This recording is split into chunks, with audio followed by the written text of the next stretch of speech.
민수기 28장 1절로 봉독하겠습니다.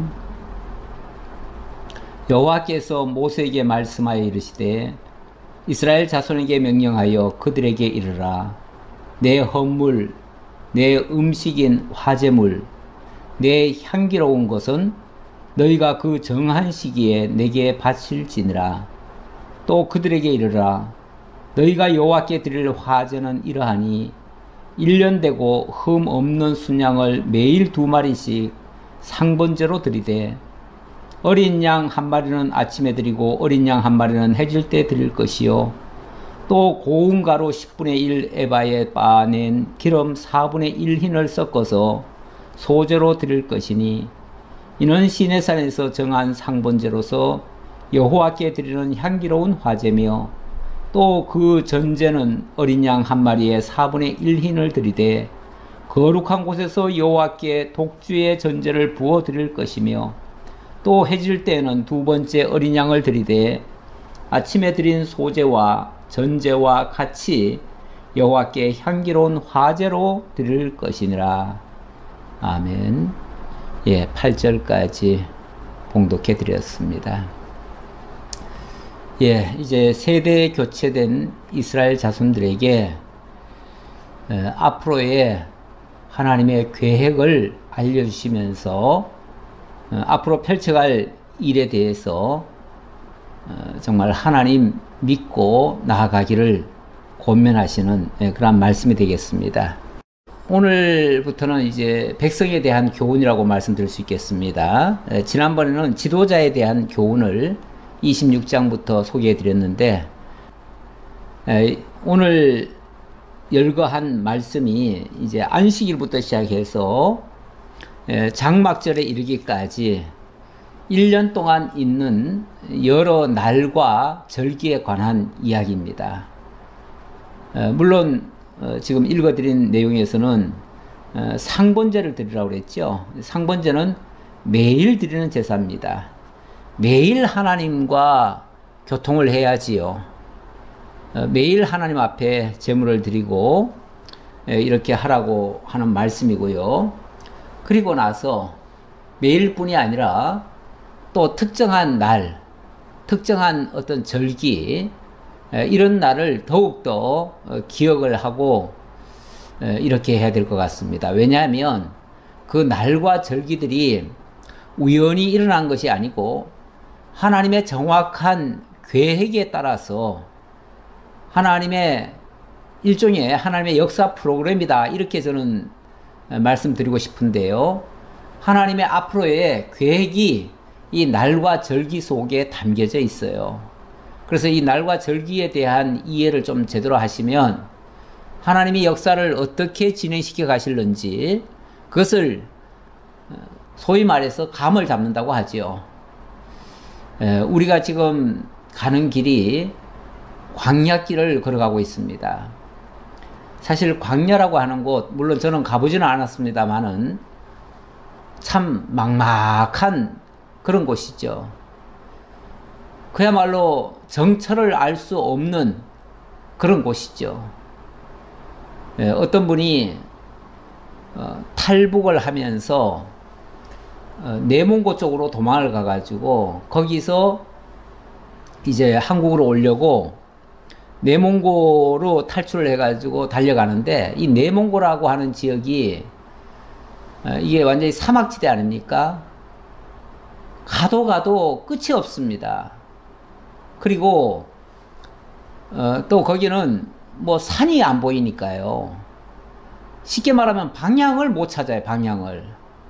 방향을 못 찾아가지고 그래서 어느 쪽이다라고 감만 잡고 그쪽을 향해서 가기는 가는데 만약에 가다가 몸을 조금이라도 돌이키면은 그러면 엉뚱한 데도 갈 수 있으니까 밤에 잠을 잘 때도 오직 한 곳만 바라보면서 그렇게 자고 또 일어나서 또 행진하고 이렇게 했다고 그러더라고요. 만약에 거기서 조금만 여차하면은 방향을 잃어버리니까요. 실제로 방향을 여러 번 잃어버렸대요. 잃어버려가지고 한참 돌다 보니까 제자리에 와 있고 이랬대요. 그러니까 이 사막지대 또 이 망망대해 같은 데도 마찬가지죠. 이 세상이 어찌 보면 광야와 같아요. 광야와 같은데 여기서 지금 우리가 천성을 향해서 가고 있습니다. 가는데 여차하면 우리도 방향을 잃어버릴 수가 있어요. 특히 지금 우리는 육적인 싸움을 하는 게 아니고 영적인 싸움을 하고 있거든요.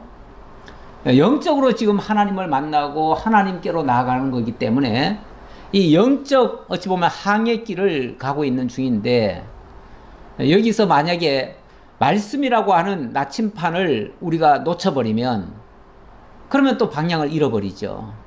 그래서 이 하나님의 말씀이 어찌 보면 우리로 하여금 바른 길을 가게 하는 나침판이에요.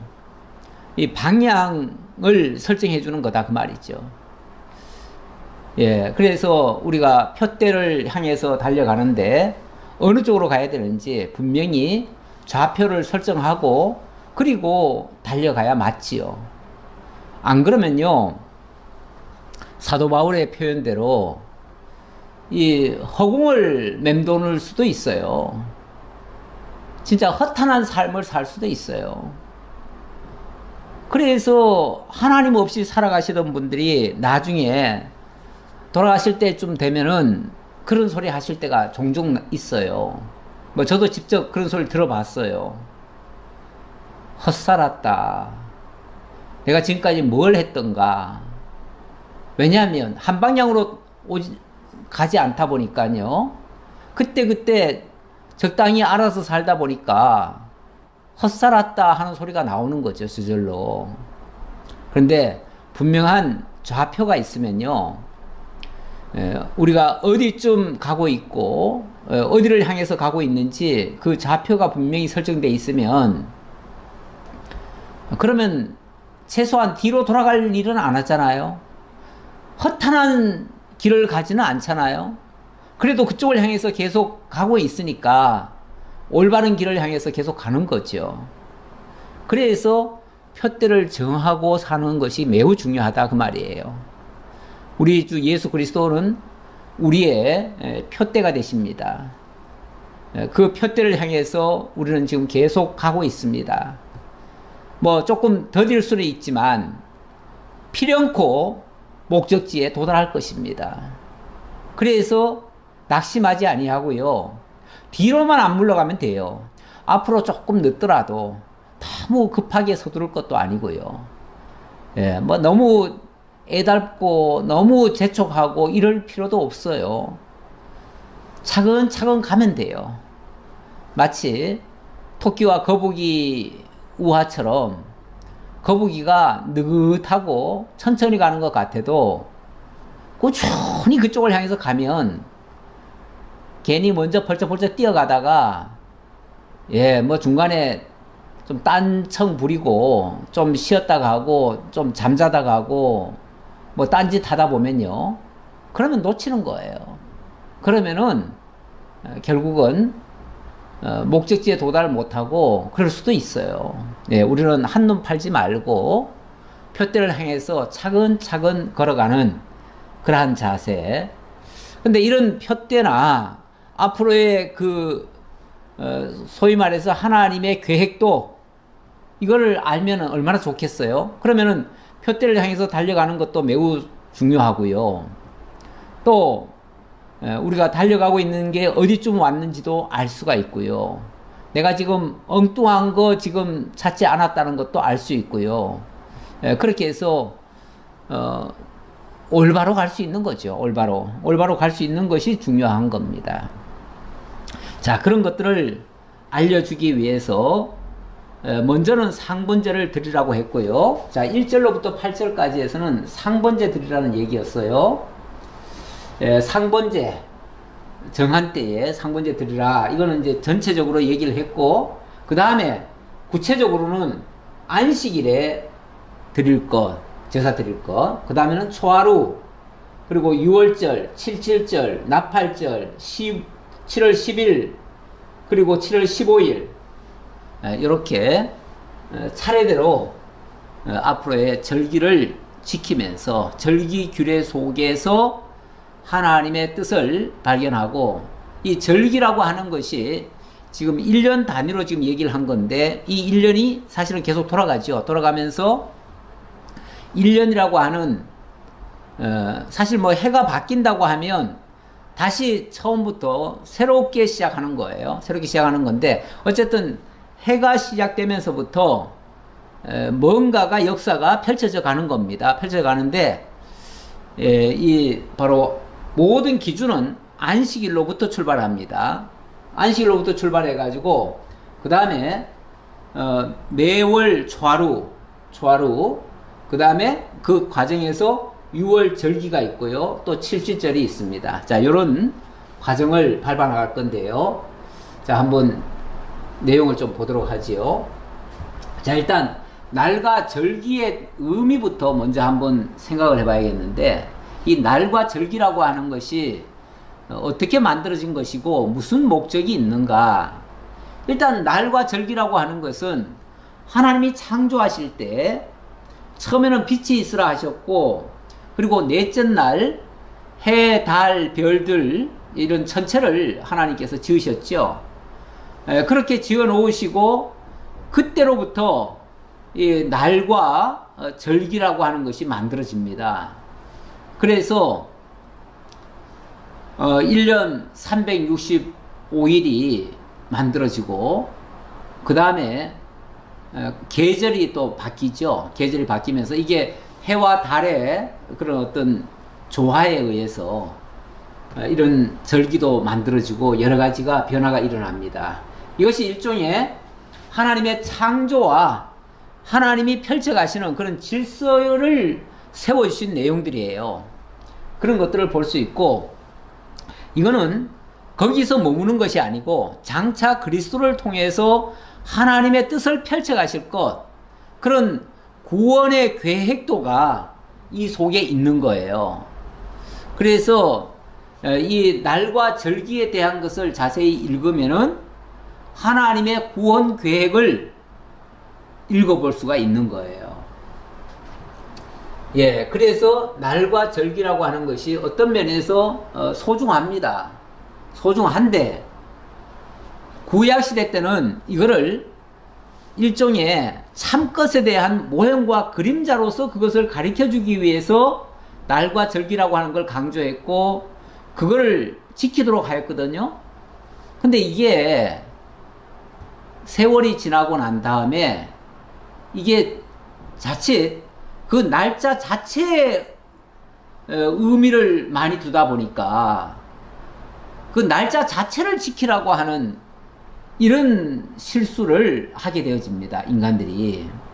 그래가지고 소위 말해서 날짜주의가 되는 거죠. 날짜와 절기를 지켜야만 하나님의 구원에 참여할 수 있는 것처럼, 이렇게 되면 주객이 전도된 거죠.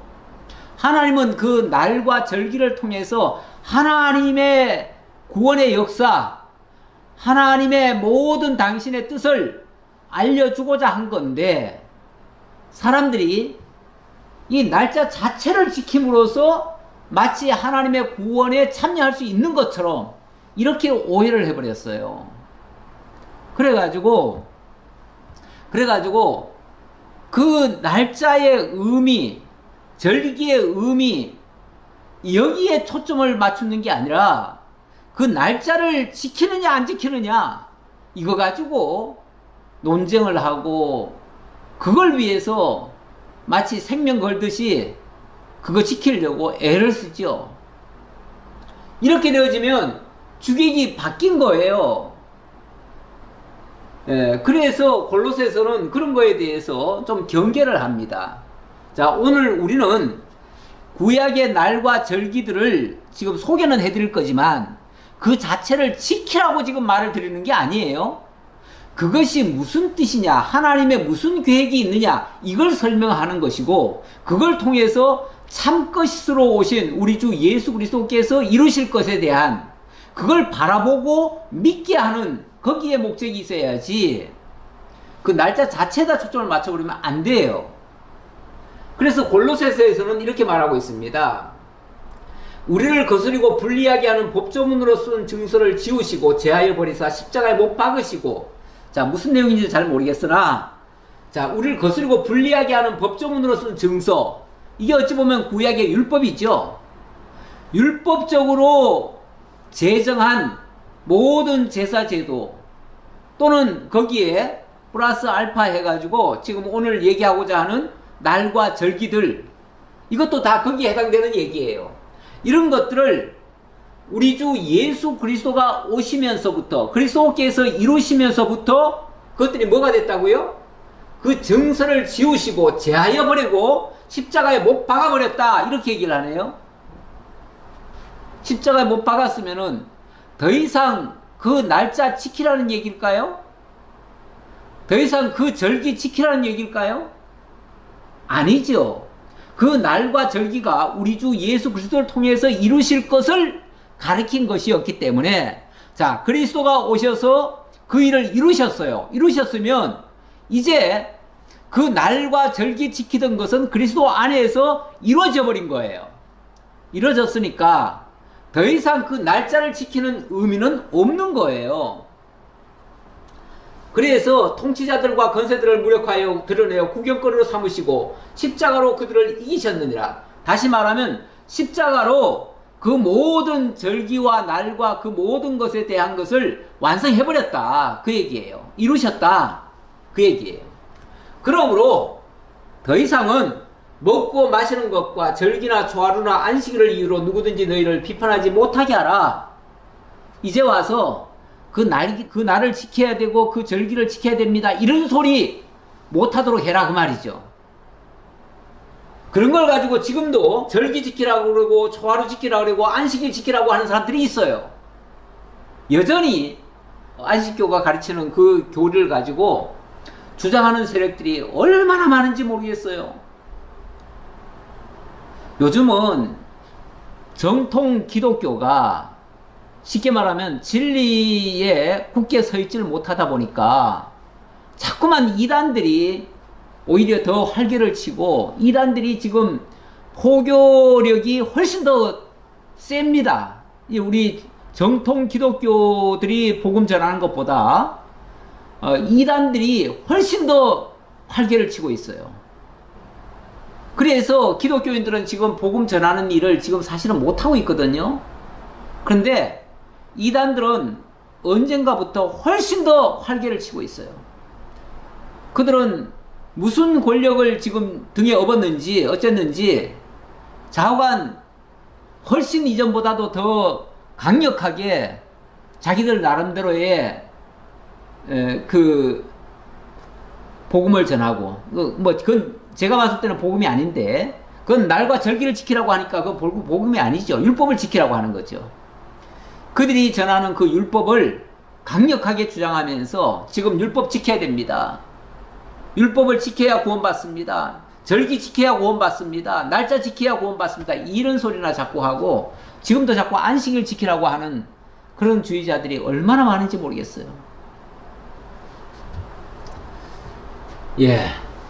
그러면서 이것들은 장래일의 그림자이나 몸은 그리스도의 것이니라. 자, 오늘 날과 절기를 설명드리면서 동시에 제가 뭘 먼저 강조를 하냐면, 이 모든 날과 절기들, 이 모든 것들은 장래일의 그림자다. 그림자다.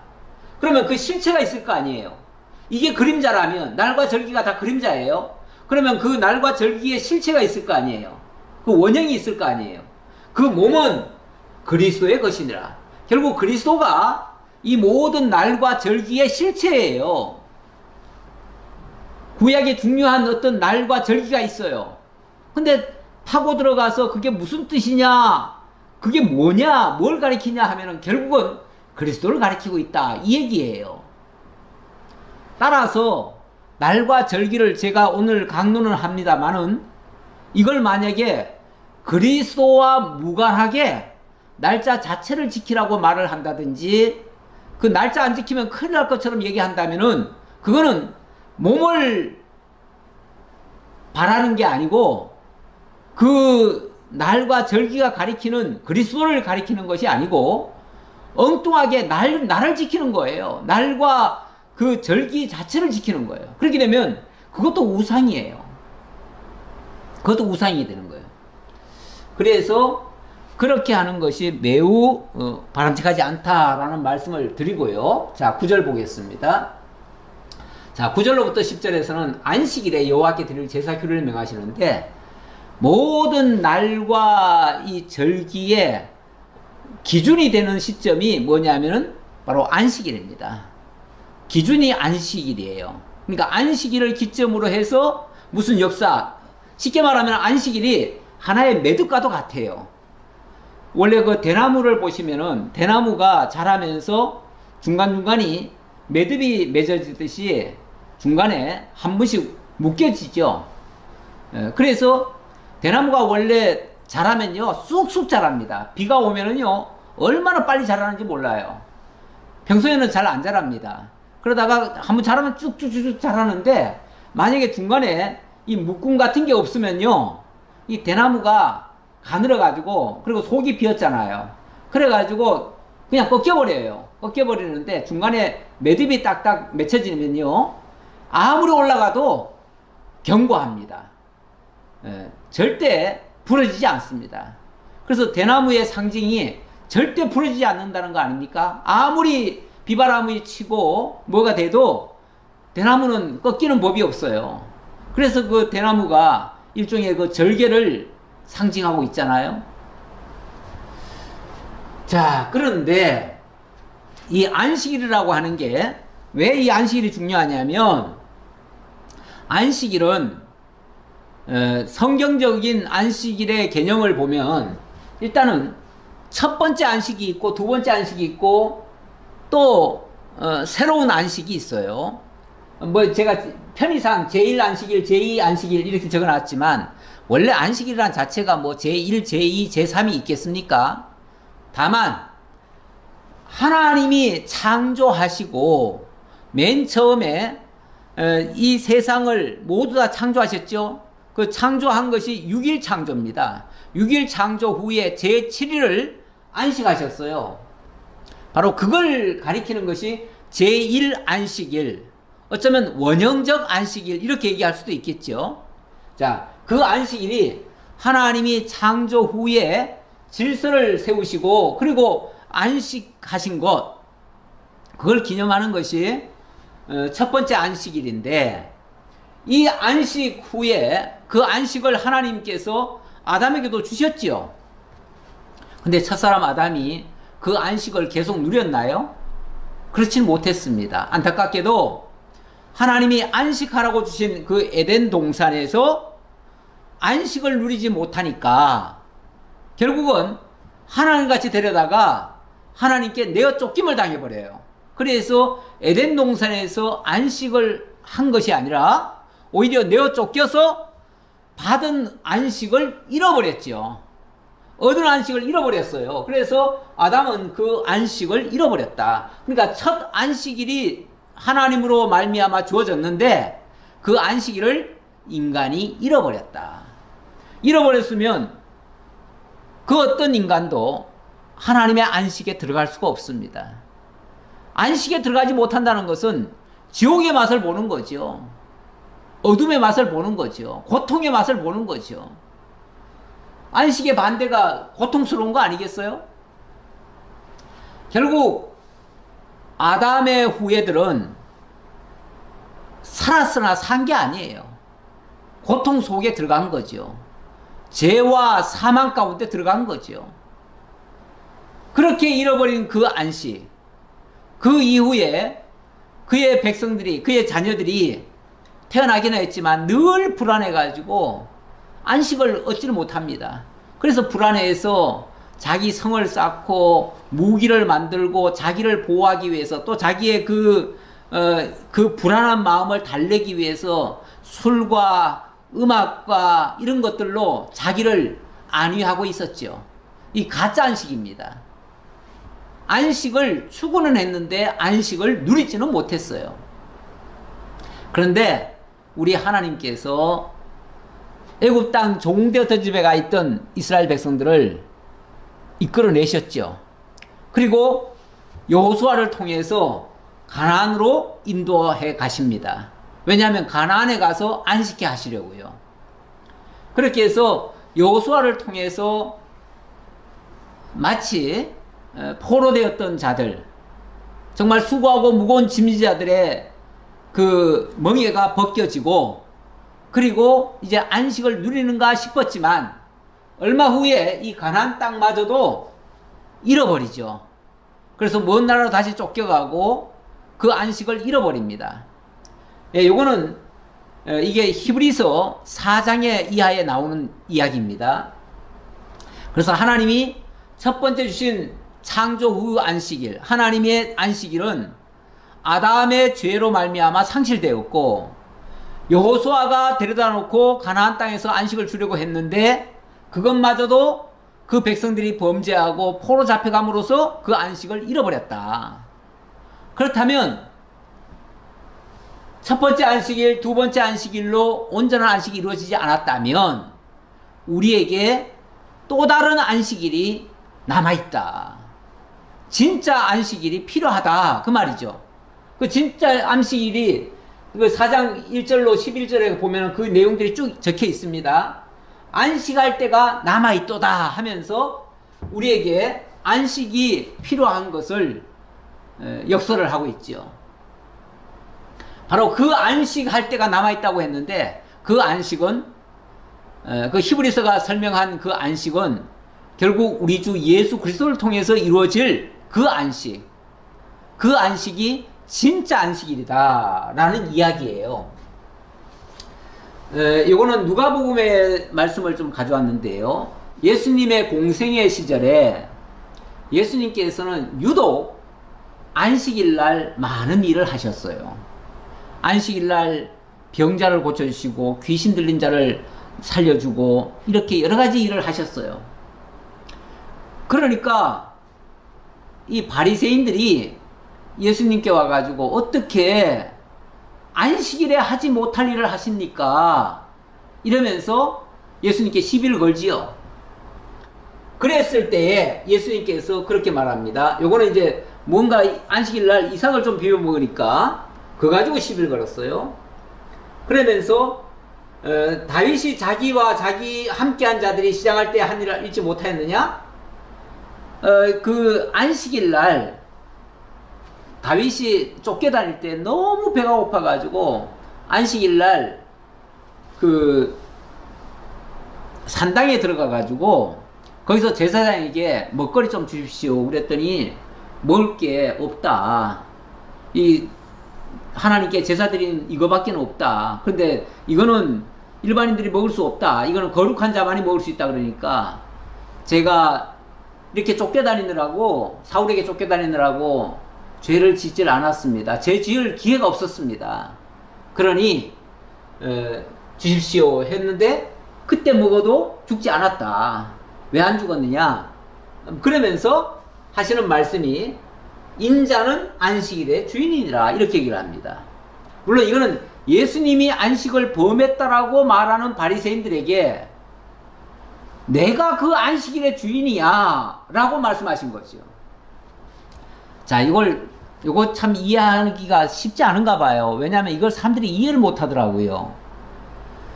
예수님이 안식일의 주인이란 말은요, 구약의 모든 날과 절기의 기준이 안식일인데요. 안식일로부터 출발하고 모든 걸 안식일로부터 계산을 하거든요.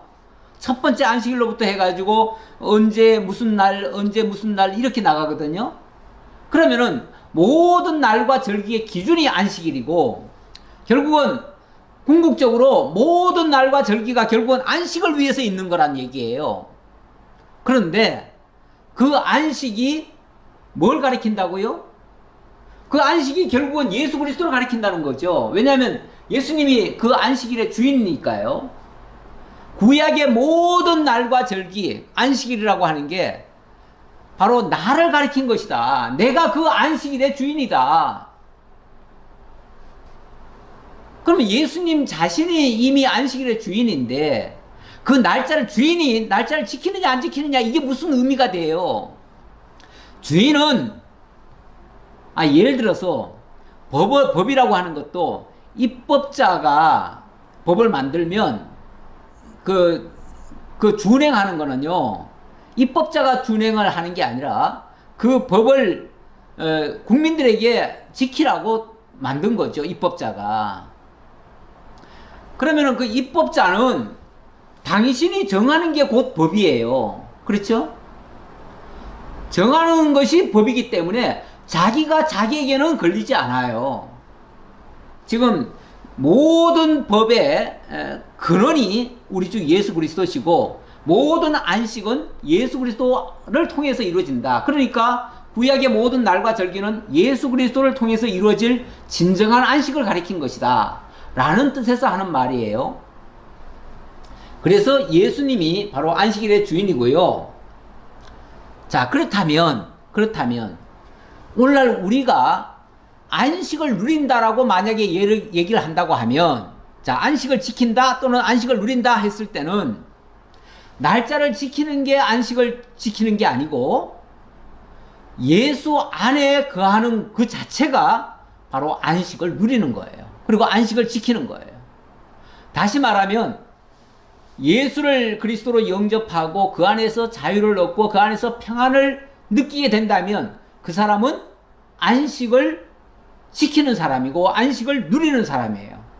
근데 반대로 어떤 죄를 지어요. 그리고 그 죄 때문에 두려워 벌벌 떨고 있어요. 종로로 타고 있어요. 그러면 이 사람은 안식을 누리는 게 아니에요. 설령 안식일이라고 하는 날짜는 지켰다 할지라도 그날 고통스럽게 만약에 지낸다고 하면, 그날을 슬프게 지낸다고 하면 그 사람에게는 안식이 없는 거잖아요. 그러면 그 사람은 날짜는 지켰을지 모르지만 실제 그 사람에게 안식은 없는 거예요. 그러면 날짜 안 지킨 거나 똑같지요. 그러니까 이 안식일이라고 하는 것을 날짜에다가 초점을 맞추면은 이거는 날짜주의가 되어집니다.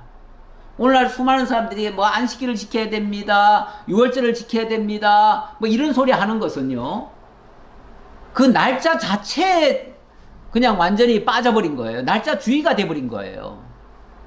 예. 그런데 날짜라고 하는 것은 물론 하나님이 그 날짜가 다 필요해서 만드셨지만 그거는 어디까지나 진짜 주인이신 우리 주 예수 그리스도를 가리키고 그리스도를 통해서 이루실 하나님의 역사를 설명하기 위해서 그 날짜가 필요한 거지, 그 날짜 자체를 지키라고 주신 건 아니다, 이런 얘기예요.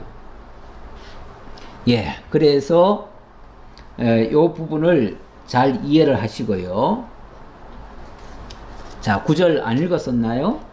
안식일에는 1년 되고 흠없는 순양 2마리와 고운 가루 10분의 2의 기름 섞은 소제와 그 전제를 드릴 것이니 이는 상번제와 그 전제 외에 매 안식일의 번제니라. 매 안식일. 그러니까 다시 말하면 매 안식일을 절대 잊지 말고 기억해서 지켜라, 그 말이에요. 그 말을 한 건데, 그렇다고 해가지고 구약시대 때는 물론 모형과 그림자니까 당연히 지켜야지요. 그날을 잊으면 안 되죠. 그날을 잊는다는 거는 그 안식일 자체의 의미를 다 잃어버리는 거니까 그걸 반드시 기억해야지요.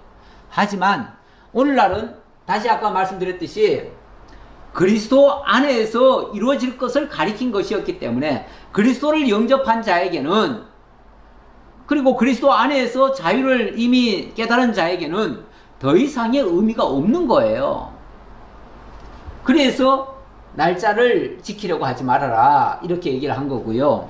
그 다음에 초하루. 자, 초하루라고 하는 개념, 이걸 먼저 성경에는 월삭이라고 그랬어요. 월삭. 월삭이란 말이, 월이라고 하는 게 이제 한 달을 얘기하는 거고, 삭이라고 하는 게 원래 초하루란 뜻이에요. 그러니까 매월 초하루 날, 그걸 월삭이라고 그러죠. 예, 이 11절로 한번 읽어볼까요? 초하루에는 송아지 2마리와 순양 1마리와 1년 되고 흠없는 순양 7마리로 여호와께 번제를 드리되, 매 수송아지에는 고운 가루 10분의 3의 기름 섞은 소제와 순양 1마리에는 고운 가루 10분의 2의 기름 섞은 소제와 매 어린 양에는 고운 가루 10분의 1의 기름 섞은 소제를 향기로운 번제로 여호와께 화제를 드릴 것이며 그 전제는 수송아지 한 마리에 포도주 반 흰이요 순양 한 마리에 3분의 1 흰이요 어린 양 한 마리에 4분의 1 흰이니 이는 1년 중 매월 초하루의 번제며 또 상번제와 그 전제 외에 순염소 한 마리를 속죄제로 여호와께 드릴 것이니라. 뭐 제사 방식은 뭐 이렇게 해라 저렇게 해라 그러는데 물론 그것도 자세히 따지면은 의미가 있기는 하지만 큰 틀에서 이해를 해봅시다. 너무 세세하게 들어가지 말고요. 예. 어쨌든 이 구약의 이 모든 것들은 결국 그리스도에 대한 예언의 말씀이에요. 예언의 말씀이고 월삭이라고 하는 것은 이 초하루잖아요. 달의 시작이잖아요. 달의 시작. 해의 시작과 달의 시작. 원래 시작이라고 하는 게 중요하잖아요. 시작을 어떻게 하느냐에 따라서 결과도 달라져요. 우리가 옷을 입을 때 이 단추를 와이셔츠를 입는데 만약에 위에 단추를 하나 잘못 깨면요 전체가 다 틀어져 버립니다. 그러니까 첫 단추를 잘 깨야죠. 매월 초하루라고 하는 것은 어찌 보면 첫 단추예요. 첫 단추. 첫 단추를 제대로 끼워야죠. 그래야 끝까지 가는데 뭐 월삭 날의 첫날이죠. 그 다음에 또 이 동물의 첫 것은 초태생이라고 그랬죠. 그 다음에 식물의 첫 것, 그리고 또 모든 수확된 것 중에서 하나 대표성 있는 거, 그건 11조라고 그러죠. 이런 것들이 다 의미는 같아요. 사실은 다 모든 것 중에 하나예요. 그리고 첫 것이고요. 첫 것, 초태생, 11조, 첫날, 이런 것들이 다 우리 주 예수 그리스도를 가리키는 의미예요. 사실은 하나님이 천지 만물을 창조하실 때 첫날, 첫째 날 빛이 있으라 그랬죠. 빛이 있으라. 어찌 보면 그 빛은 장차 우리 주 예수 그리스도의 참빛을 가리키는 의미가 되겠습니다. 그렇다면 이 세상의 모든 것은 첫날은 사실은 우리 주 예수 그리스도로부터 출발하는 거예요. 그렇죠? 왜냐하면 이 천지 만물이 빛으로부터 시작됐잖아요. 그게 바로 예수 그리스도로부터 시작됐다는 얘기 아닙니까? 예. 그러니까 이 첫 것이라고 하는 것이 바로 예수 그리스도를 가리키는 것이다. 예, 뭐 이거는 과학적으로 그 첫날의 의미를 좀 살펴보려고 좀 그림을 가져왔는데 이거는 뭐 그렇게 중요한 건 아닙니다. 그냥 이렇다는 것만 그림만 참고해서 보시고요. 그 다음에 16절 보겠습니다. 16절로 25절에는 6월절에 여호와께 드릴 제사 규례를 명하는 장면입니다. 예, 요번에는 6월절이죠.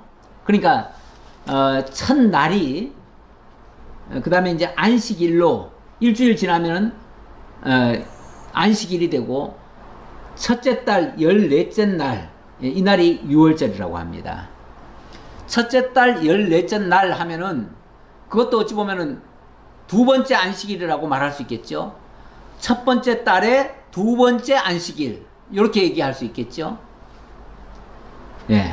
물론 이게 정확히 밀력에서 쓰던 그 날이 아닙니다. 그 날이 아니고 하나님께서 어느 날 갑자기 자 지금부터 해의 시작으로 지금부터 정하겠다 하시면서 하나님이 어느 날 갑자기 자 지금부터 카운트한다 하시면서 출애굽기에 보면은 그날부터 하나님이 카운트를 합니다. 카운트를 하시면서 자 오늘을 정월 초하루로 치고 앞으로 2주 후에는 너희들이 한 마리 어린 양을 잡아라.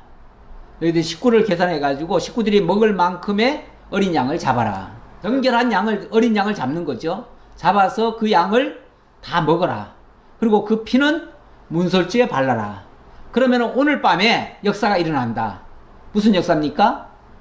그날 밤에 죽음의 천사가 지나가면서 그 피가 발리어진 집은 전부 다 천사가 그냥 통과하고, 만약에 그 피가 발려지지 않은 집은 전부 다 줄초상이 나는 거예요. 그래서 애굽 전역에 초상이 났는데 그날 어린 양을 먹고 그 피를 문설주에 바른 집은 한 사람도 해침을 당하지 않았어요.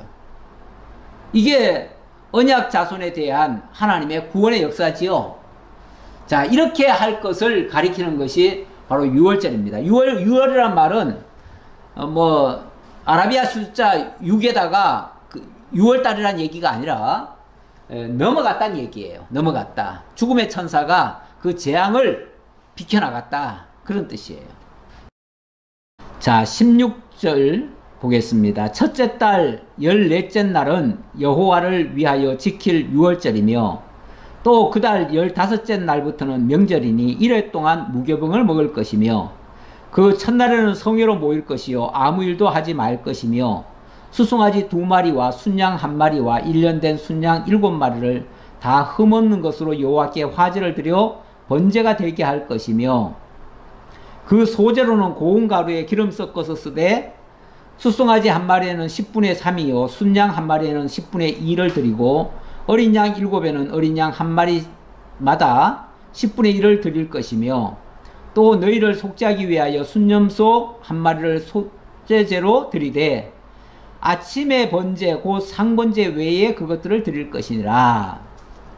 네, 이렇게 제사를 드리라고 했습니다. 그런데 이게 어떻게 이게 시작이 됐는가를 잠깐 보고 넘어가겠습니다. 출애굽기 12장에 보면 어느 날 하나님께서 모세에게 이렇게 말씀하십니다. 이 달을 너희에게 달의 시작 곧 해의 첫 달이 되게 하고 해의 첫 달이면서 달의 시작이니까 정월 초하루가 되겠죠. 자 지금부터 정월 초하루다 그 말이죠. 하나님의 절기에서 정월 초하루다 오늘이.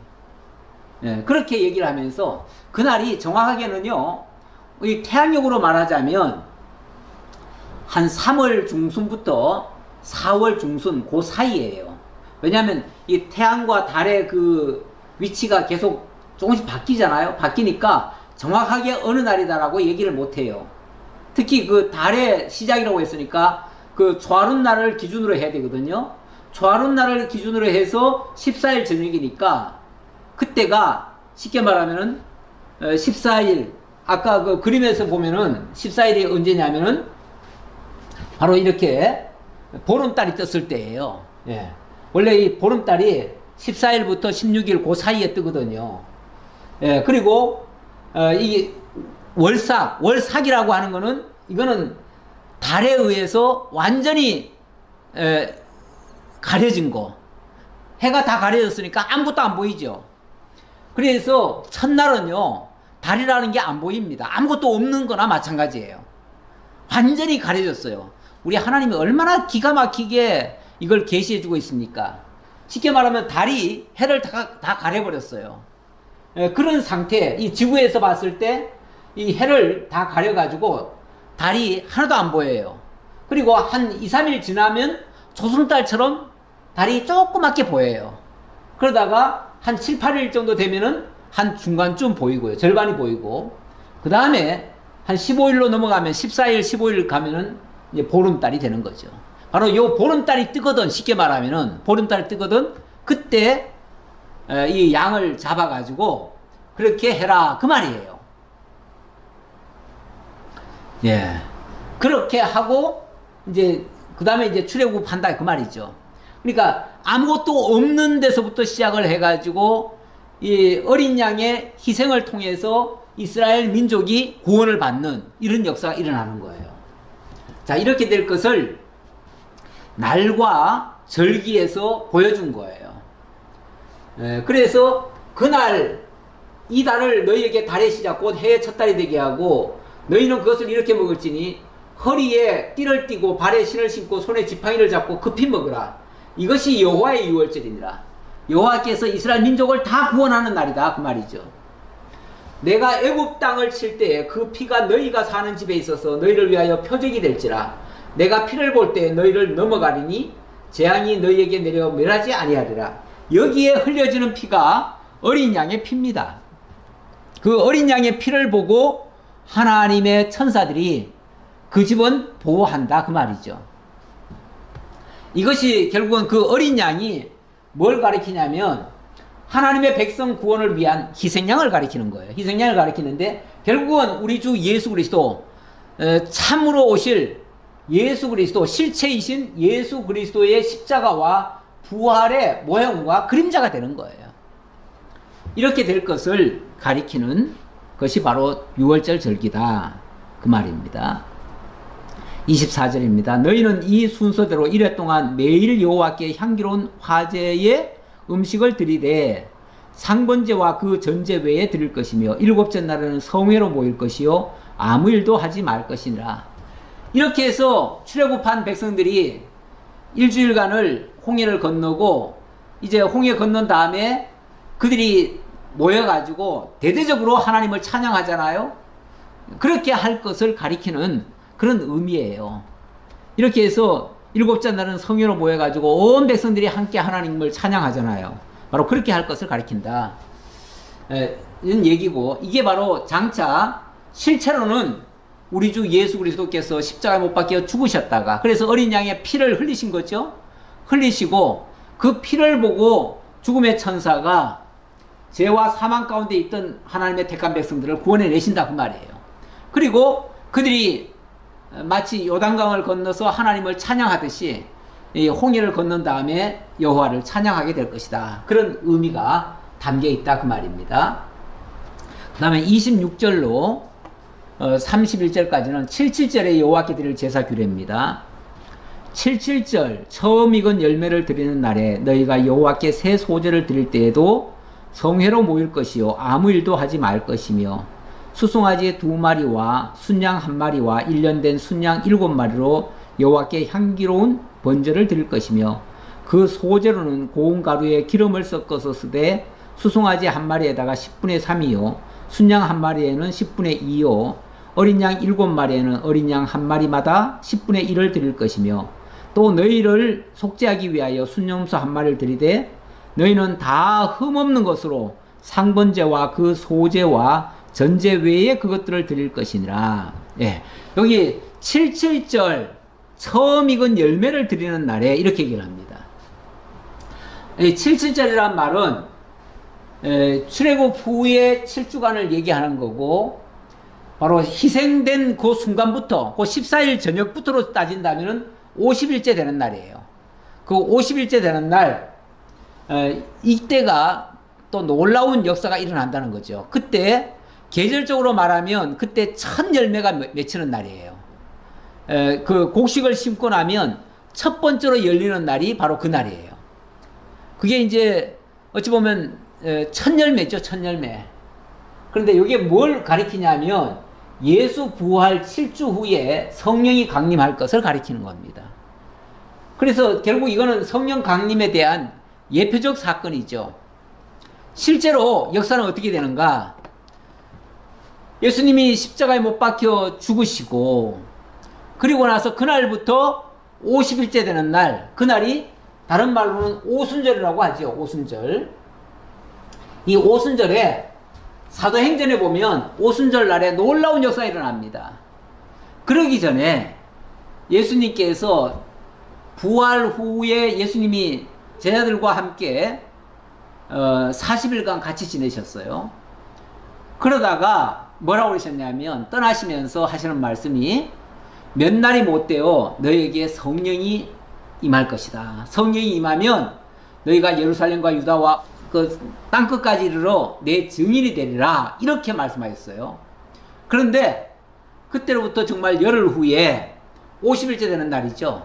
오순절에 전 세계로 흩어진 나그네들, 바로 유대인들이 예루살렘에 모여가지고 하나님 앞에 오순절 제사를 드립니다. 제사를 드리는데 그때에 놀라운 역사가 일어났어요. 갑자기 제자들이 복음을 외치기 시작하는데 그들은 자기 말로 했겠지만 그 말이 16개국에서 온 모든 사람들의 귀에 동일하게 들려버립니다. 그 내용은 너희가 십자가에 못 박아 죽인 그 예수가 바로 그리스도다 라고 외치는 거예요. 그 소리를 듣고 모든 사람들이 어찌할꼬 하면서 회개하고 그날 예수를 믿기로 작정한 사람들이 뭐 하루에 3,000명, 5,000명씩 역사가 일어났습니다. 이런 것이 바로 성령 강림한 역사지요. 바로 사도행전 2장 1절 이하에 이런 말씀이 있습니다. 오순절 날이 이미 이르매 그들이 다 같이 한 곳에 모였더니 호련히 하늘로부터 급하고 강한 바람 같은 소리가 있어 그들이 앉은 온 집에 가득하며 마치 불의 혀처럼 갈라지는 것들이 그들에게 보여 각 사람 위에 하나씩 임하여 있더니 그들이 다 성령의 충만함을 받고 성령이 말하게 하심을 따라 다른 언어들로 말하기를 시작하니라. 이때 방언이 터져나왔어요. 그 방언에 의해서 방언이 다른 게 아니고요. 요즘 뭐 흔히들 막 방언한다 그러면서 막 이상한 소리 합니다. 이상한 소리 하는데 뭘 그렇게 이상한 소리로 기도했습니까 하면은 뭐 내가 이게 하나님 앞에 구할 것 이런 거 저런 거 구했습니다. 근데 왜 굳이 그걸 왜 방언으로 합니까? 그러니까 사람들은 알아듣지 못하고 하나님께 비밀로 하기 위해서 그렇게 했습니다. 이렇게 말을 하는데 아니에요. 진짜 방언은요. 우리의 소원을 비는 그런 기도하는 게 진짜 방언이 아니고 진짜 방언이라고 하면 예수가 그리스도라는 사실을 저 이방인의 귀에게까지 다 들려주도록 하는 것. 그게 진짜 방언이에요. 다시 말하면 나는 한국말로 했는데 그 앞에 온 세계 곳곳에서 온 많은 사람들이 있을 거 아니에요? 그 세계 각국의 사람들이 내 말을 다 알아듣는 거예요. 그게 방언이에요. 왜냐하면 나는 한말로 했는데 성령이 각 사람이 알아듣게 다 말을 했으니까요. 그게 진짜 방언이다 그 말이죠. 여기 보세요. 다 성령의 충만함을 받고 성령이 말하게 하심을 따라 다른 언어들로 말하기를 시작했다 그러잖아요. 성령이 말하게 하심을 따라 자기가 말하는 게 아니에요. 자기는 그냥 자기 말로 했을 뿐이에요. 히브리어로 했을 뿐인데 온 세계에서 온 나라 사람들의 말로 다 알아들었어요. 그게 진짜 백이 방언이다 그 말이죠. 이게 어디에 근거해서 그렇게 되느냐 하면 이게 어딥니까? 요엘서에 하나님이 이렇게 예언이 돼 있어요. 그때 내가 내 영을 내 남종과 여종들에게 부어주리니 그들이 예언할 것이요. 그러면서 누구든지 주의 이름을 부르는 자는 구원을 받으리라. 결론은 그 얘기예요.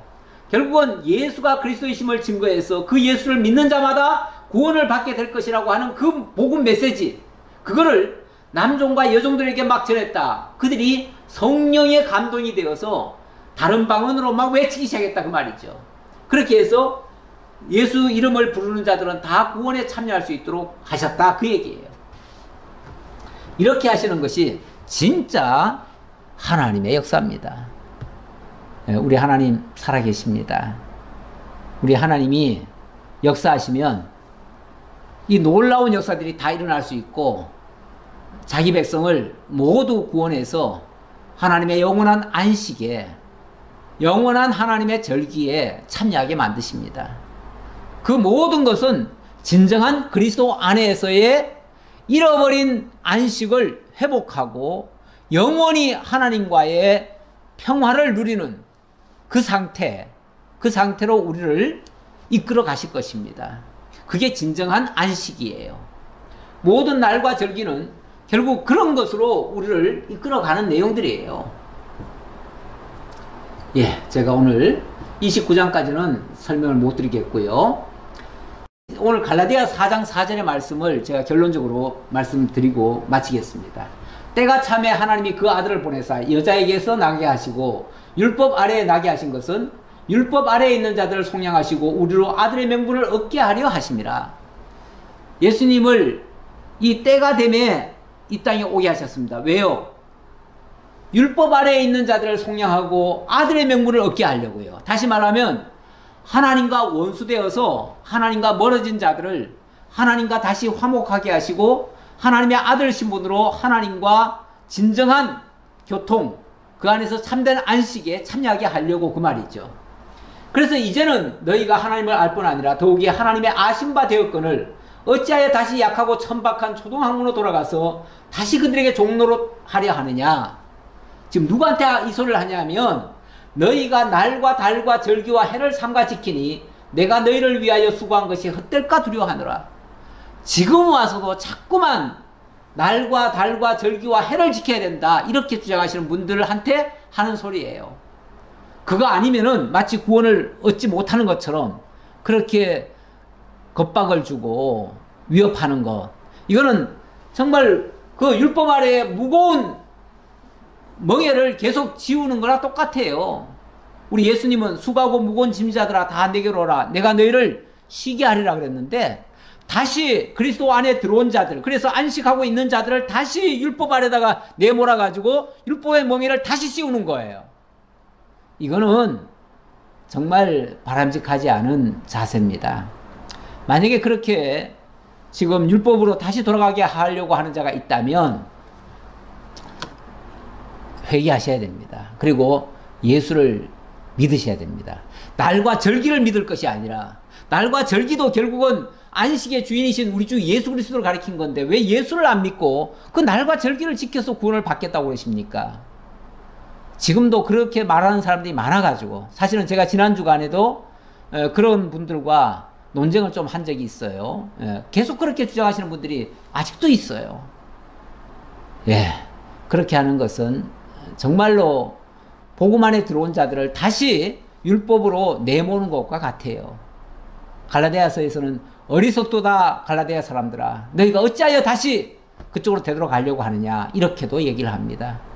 예, 정말 우리가 깨어서 이런 관계를 제대로 이해를 해야 됩니다. 날과 절기가 무슨 의미고 무엇을 목적으로 하고 그렇게 하셨는지, 단순히 그거 지켜서 구원받으라고 주신 게 아니에요.